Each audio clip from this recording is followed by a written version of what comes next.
it's normal. Right. And we're putting things in the testing ground, like Vanessa's saying, so that we can kind of evaluate some things. And sometimes we do stuff on purpose. Sometimes things are overpowered on purpose, so we can go, is this actually overpowered or not? Because no matter what, I'm not an oracle. Nobody's an oracle here. Like, we can't see the future. And there's things that we don't have this. Yeah, we don't have the Celestials. we don't have the Celestials, right? Yeah. And there's things that we put in testing grounds before that I personally, and some people on the team as well, were like, for sure, this is going to be like too strong. For sure, people are going to hate this. For sure, Yeah. But we have to try things out. And then it comes out, not People a love it, yeah. peep about it. So it showed that sometimes we're wrong. And we're happy to accept when we're wrong about things. And when we can correct them, when we need to correct them, or if we don't. So that kind of works. So let's go through Yorm. Yes, please. See what is changing from current live Yorm to new Yorm. Normally, when we do these things, we go, what changed from the testing grounds to live? Now, I wanted to make sure that, not everybody was there for the testing ground, not everybody saw that sort of stuff. So we're going to go through what is going live right now. Okay. So we are, first and foremost, removing the stamina-based gameplay, right? That was one of the big cornerstones of Yorm back in the day. That was what we designed the hero around. But after the game evolving a little bit more, after going into a direction where we like players to attack, we like players to be able to perform and do things in the game, and so having a hero that really drains stamina non-stop did not feel good. Right. And on top of that, balancing that is extremely difficult because you have to go, well, how much damage does every bash drain, for example? And then it just becomes a cat and mouse game of this is too high, this is too low, and there's no real good sweet spot. Yeah. So with this, we decided to remove it completely and shift Yorm's game plan to something else entirely that you might have seen with this. So for this, moves no longer unbalance opponents out of stamina, that are out of stamina, and they no longer deal stamina damage or pause stamina regeneration. So the idea here is that really we're getting rid of the stamina-based gameplay, and we're moving more into what we call the displacement mode. There you So we're doing displacement-based gameplay. So first part is a new move called Venomous Thing. So it's a move that you perform by pressing heavy when you land a guard break. You can choose which stance you're going to do it into. It's going to push opponents Can still back, wall splat. and it can wall splat. So you guard break somebody, you do like It's going to be similar to Aphira's punishes then. Pushes them into walls, does all sorts of cool things. You can get another guaranteed hit afterwards when it lands. 12 damage isn't too high though. But we lowered the damage of that attack to 12 damage.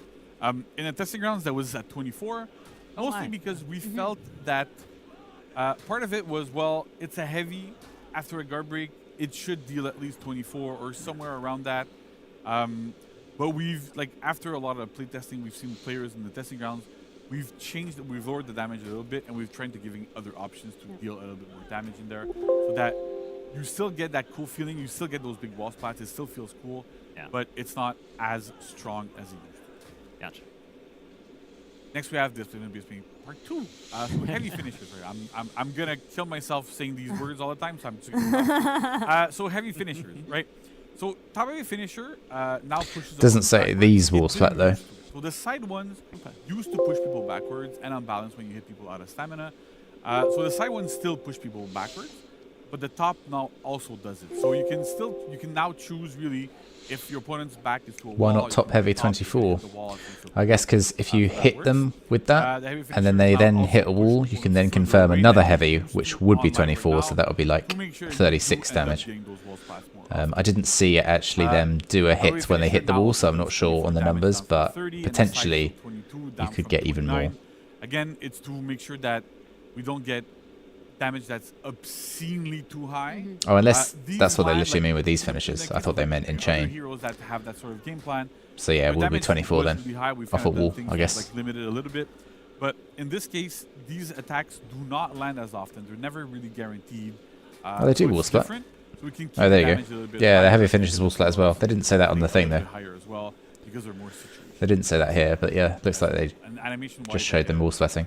That was such a big one. Like it looks good. It was almost a redoing of a character. Like there's gonna be more stuff coming, but yeah, we had from TG and even like from integration right now, like coming live, we still rework animation. We went back to reshoot some stuff that was changed from the TG. So crazy, yeah. From the garbage, I remember when we were doing the first testing grounds, we had a specific animation for the top one. Yeah, and we changed. We weren't happy with the way it looked, right? So Vanessa's team wasn't happy with it. It looks. It was. Yeah. No, but it has to serve a gameplay purpose, but it still have to look cool and make sense. And I think it wasn't like really making it, and I think even player noticed as well. It wasn't like that great, but we kind of knew in advance, so we went back to mocap and redid it. And I mean, this one, the new one is the new one is really cool. Yeah. All right. So next up, we have part 3 of the thing I won't read anymore. So heavy openers, right? Yeah. So more nerfs to the damage values. Top now deals 22, side now deals 20. So yeah, across the board, looks like they've nerfed the damage a bit, and we've also but kept the wall splits. It doesn't need to be 900 if it doesn't go 27. So again, this is to lower the potential damage that you get off of wall splats. Usually, that heavy is the best option. Right. So with the slightly lower damage, you still deal like more damage than usual off of a guard break, for example. But you're gonna deal 34. You're not gonna deal like around 50 damage, right? Oh, I mean, yeah, that makes sense. Yeah, that's fair. Yeah, I know. But at the same time, it has to be fun for the player that get knocked. Exactly. That's like, right. It has to be fun for everybody. Yeah. So we want to make sure that things work here. So that's kind of interesting. All right. So now let's move on to flow improvements. So we've added another new move to our friend Norm, which is called Ouroboros Smite. So you press heavy light and light heavy attack during chain. chains. That's the zone within chain. If you know how to play the game. The attack is 800 milliseconds, so it's kind of slow, kind of the speed of most heavies. Deals 24 damage and costs 12 stamina. It can be feinted. It can be performed after any attack except itself. Venomous Thing, which is the feintable zone in chain. That's new. It's interesting. Right. It also initiates chain, so you can kind of use it as a chain reset. You can use it after like light finishers, heavy finishers, to do that move, then go back into those finishers, so it feels really, really cool. And it also gains uninterruptible stance at 100 MS. So the idea here is that we really, really wanted to have a way for Yorm to have much better flow and be able to compete better and be able to have like those cool tools. It's quite a vicious looking a lot of the games animation. Goes well with the character, like we wanted to make sure that we have personality that you can actually use in group fights. Those heavy finishers have oh yeah, because it's a zone actually. It might be good in group fights. So you Didn't think about that. Go nuts and do like zone to heavy finisher to zone to heavy finisher to zone to heavy finisher. I will do that. Yeah. Right. So you get armor too, so it's way hard to get people to peel off of you. So it's super cool. And it's a really different move as well. Vanessa, if you want to talk through it. Just the flow, just the fact that it goes through in the back. Yeah. It's really fun. I remember when because for zone, it always depends, like, we are on the animation team a little bit more free in terms of like on which side we're going to do the zone. Of course, we check on previous, like the zone itself, but also like all the other move, which one makes sense. So I remember doing that one from the other stance, and it wasn't like as flowy. So we stuck with that one, and yeah, it looks cool. It does. This one is fun. Yeah. Nice. All right. So other flow improvements. So Jotun Gift, which is if I remember correctly, it's the light attack after guard break. So that one deals now deals 10 health damage instead of dealing a bunch of stamina damage, right? Oh, is this like that? This is like the gut punch thing, I think. If you want to get 22 damage off of a guard break, you can do guard break like light. The second light afterwards is guaranteed. So you get about the same amount of damage as you used to get off of a guard break beforehand. But it really, really helps with being able to like, okay, so if I want to deal more damage, I do those lights. If I want a wall spot potentially because there's a wall nearby or whatever, I'm going to do my heavies, wall spot people, and go into it. So we made that change to kind of really fit well with the hero's game plan and have some there. You also, I mean, JC, you're giving me options now. And that's exactly, I love options. That's the whole point, right? Yeah, so then we have Jotun Farewell, which is the bash that we can do in chains. Nice. So we have a brand new animation for this that works. The poke one? Yes. Again, that's kind of like on the kneecap. Yeah, like hit the kneecap really hard. So good. It always unbalances opponents on hit.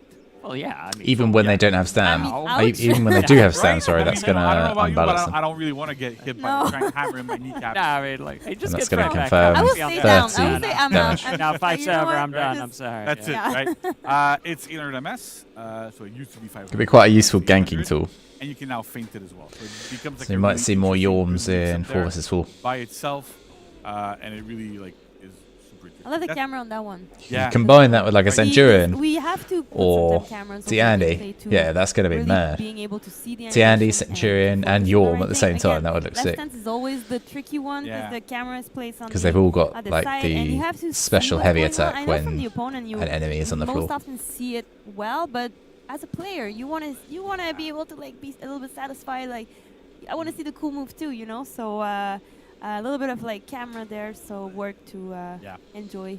And poor The mocap guy ouch, that got hit in the. Yeah. No, come on, we How don't. many times? How many times did you hit Kidding, them in the I'm kidding. knees? No. Those guys, We they're don't hurt amazing. them. We would never hurt them. No, of course. Kick in the shin for the proper Yeah. mocap reaction. Oh my god. No. We don't do that. We don't. Yeah, we don't Don't do do that. Like, it's a big joke there. But yeah, okay. So then finally, Hammer Slam here. So it no longer has an. Yeah, I think Zanhu's still going to keep his deflect on his We side want the dodges. move to Or be his, able it'll be to like a, heal, it's called like a right? superior Even though block, I it's a think. big But payoff yeah, move for Yorm, he'll still because have it that. happens off of Jotun Farewell all the time now. We want to make sure that if you're trying to use it in a group fight, if you have an opponent that can call it out, they can interrupt you. Of course, that you can try to do the zone inside and try to make yourself armored. But the idea here is that we wanted to make sure that if you initiate it, it needs to be peelable because it's a big move that deals a bunch of damage. Speaking of damage, it deals 30 instead of 38. We would need to remove it a little bit because still a bash that ends up dealing 38 damage was a bit too high. Yeah. So at 30, it's more in line with like almost like our damage cap, so it works well there. Nice. That kind of works there quite well. And we also sped up its recovery a tiny bit by 100 MS, so that you are frame neutral after landing it. So that works well. Again, you end up in a good position. You're not like back to negative. Nice. Then we have quality of life improvements. So Jotun Surge, right? We reworked the animation. Basically, we took the animation that we had from the chain bash before. We put it on front dodge guard break instead of being hold back and guard break. Oh, okay. I will hold down and guard break. So the neutral one, like holding down and guard break, it kind of works in some situations, but it almost just acted. Which as a hero block. do I think is getting the So next Hero if you're Fest? above a threshold, it's I completely have useless no against idea. you. And if you're below that threshold, No it's idea. extremely strong. And so we're trying to move. I think away today from is those Nusha. in certain situations. A hero has it, for example. But Next it's way one, slower. You have time to couldn't react say. to seeing the orange and be able to do stuff. Yeah. In this case, because it's skirting those reactions. Next hero outfit's we're going not to be super a, comfortable with those and we're moving away a from knight, them. though. So we put it off That's a what we front do dodge. It's 500 MS now instead of being 6. And it no longer chains on miss. So we wanted to make sure that it doesn't. I think we're going to get 3 Hero Fests in April. Always punishable properly. And because Yorm has a bunch of other options as well, Yorm's lights are still enhanced. So you can still try to open up people a little bit more. And we're keeping an eye on a lot of these things to make sure that, okay, well, is this proper or not? Do we need to make it chain on miss? If we need to, we're doing a lot of balance changes. Like, All the time, yeah. so, like, if things end up happening, I want people to make sure that we're always keeping an eye on these things. We've been doing a lot of changes these days. And so this is kind of one of those Yeah, things that we're gonna those keep an eye changes on. are not necessarily set in stone. Like in the future, because I mean, this game has been Yeah, we're a live evolving. game, Like, right? yeah, we're a live Change, game, it's so all we, good. yeah, exactly. So We've also reworked the animation for the light yes, opener. So I know some players were like, oh yeah, I like the previous ones because they felt really unique, yeah, but they had a bit of an issue, which is especially at top level, we have some players that are able to react to animations, not only in the and I'm sure a lot of reviewers are going, yeah, I can do that. Well, if you could do it, the problem was that because Yorm's lights were so unique, you could parry them on reaction by going, oh, this is the movement the attack is doing. Clearly, it's a light auto parry, right? yeah. You have to have good reflexes there, but that's kind of how it worked. It's So- always a challenge when we design them, right? Exactly. Because we know like opener is something everybody has, but we don't want that to happen. But we want them to make them unique. So it's always like a little bit tricky. And I feel like with this one, we were like happy the first time around. But and it's important I'm happy with here. that one. We reshot these. I remember people saying, "Yeah, these are reused. These are." Oh my God! Yes. They're reshot. Yes, they're reshot. Because I know you guys are like trying to see like, oh, this one is reused from this one, but it's new mocap, and sometime we have to retweak some animation to make it work. So it has to work for gameplay. Yeah. That's the main goal for this animation. Those animations exist for a purpose, gameplay, and after that they have to be cool, of course, fit the characters, all of that. So it's kind of like a balance in the animation itself to fit the game design, but we cannot like do just an animation because it's cool and just like, oh, geez, I don't care about you. I'm not gonna do that. I mean, it has to make sense. Yeah, and that's part of why like we love working with our animation. Yeah. Like even though what we see. Even though what? I mean, even though what players see is what your animations end up being. We're always super flexible and you're able to talk to each other and go, look, like we need to have this type of gameplay. Exactly. So how can we work together to get those animations to work? And the openers are always it's the openers. It's the starting point, right. And they have a bunch of transition, like way to transition to another move. So it's a lot of work. It's a lot of work. I'm telling you, it's a lot of work. Yeah. So on top of that, so quickly, we've also improved the trajectory, so it can hit people externally a little bit, and we've also increased their forward movement, so you're able to like move forward. Yeah. And then I think this is the last slide for you. There's so many. A lot. Stuff. It's been So quite a bit. A lot of changes for you. So they used to be a lot of things. Not going to be able to remember all of them, but he's getting a buff, basically. That is the gist of it. But not as much of a buff as the testing grounds that were like a month or two ago. Probably 2 or 3 months ago, actually. On testing grounds, nobody seemed to care that much, and at the end of the day, they're still useful. Wall splat like a Fira, if you guys have played that. And like multi people. And so like your GB heavy is going to confirm more damage if you have a wall nearby. But if there's not a wall, you're going to get less damage. So walls are going to be your friend. Update the character's kit. We'd rather remove them and make the character more readable, right? Because at some point, bit like Centurion. Centurion always does well when walls are around. Everything's light up all the time, So it's kind of like the idea here. So we want to make sure that things are more readable for players. I want a Christmas tree hero now. Yeah, right. Okay. All right. Then we have Serpent Smite. So that's the dodge for it heavy. So it's now 800 MS. It used to be 1,000. It used to be super slow. So at 800, it's a little bit more manageable. We've also lowered the damage a little bit to compensate for the faster speed. And it also gains uninterruptible stance at 400 instead of 600. So you get your armor a little bit earlier. You can use that to initiate your chains. You can use that to mix up with your front dodge bash. So it's way more useful than before. And it's even a thing where like, oh, well, if my opponent like tries to light me on reaction of me dodging, well, maybe they're gonna get hit by that by the attack because of it, because it's armored. So it's kind of like a lot of those like little mix-ups that we're putting in there to really help the character get into their chains. Nice. And then finally, we've improved the chaining timings for a bunch of attacks. One of the feedbacks that we got, especially from higher level players, was that Yorm, even though like he had that big hammer, the timing at which you launch your chained attacks from a lot of these things was a little bit too late. And so because of that, it felt sluggish. It took longer for your armor to kick in. It took longer for your unblockable to come out. For a lot of these things to come out, so we've adjusted these so that you do end up feeling a little bit more fluid, a little bit more. It's a little bit more interesting, and you like things work just generally better with those increasing lengths. I mean, it's not a massive change, but it's enough to really feel the difference there. It's like Yorm went to the spa, now it's all relaxed. You can just go really fast. Yeah. Go like this. So I think that's it for Yorm. That's a lot. That's a lot. Yeah. Right? I mean, it's almost like a new hero. Very, very specific. Exactly. But it just shows that they are putting a lot of work into it. Just a minute, I want to thank a lot of detail there. And Noel for this one. Yeah. I think it's one of our bigger TG that we did. Yeah, I think definitely like we put a lot of work into it. Both on the design and the animation side, right? You guys worked super hard. We worked super hard. Went to mocap, did all these things. Yes. And it's amazing. So the people that worked on it, great job. And I think we're ending up with a hero that's a lot more interesting than he used to be. That's the goal. Not that your old Yorm wasn't fun. Like you still had that big feeling of I got this big giant hammer. I'm gonna do stuff. But at the end of the day, having a character that is a bit healthier gameplay-wise. Gonna get up probably in a tier list a little bit. Gonna make it. I saw a tier list recently where, well, all the recent tier lists put him like at the bottom. Or very they haven't tested the new one. That's why. March 16, it's gonna be up.